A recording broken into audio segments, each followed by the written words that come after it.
मी हे म्हणत नाही आहे की तो परप्रांतीय म्हणून तुम्ही हे पेटून उठा. अन्यायाविरुद्ध जिथे चूक दिसेल, जिथे कोणीही असेल तिथे पेटून उठायला शिका ना. तिथे किती जण होते? एवढ्या त्या गर्दीत येऊन तो तिला छातीवर डोक्यावर केस उपटून बिपटून सगळं मारतोय आणि तुम्ही बाकीचे काय करत होता शंड? त्याला रोखू शकला नाही? म्हणजे प्रत्येकजण स्वतःला सावध सेफ करतो. मारू दे बाबा.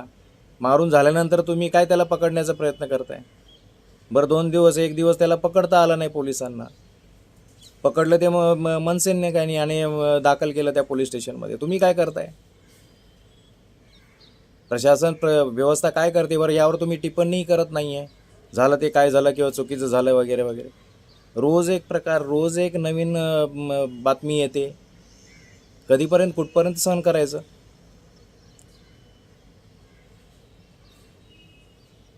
धन्यवाद. जय शिवराय, जय महाराष्ट्र. मी मराठी.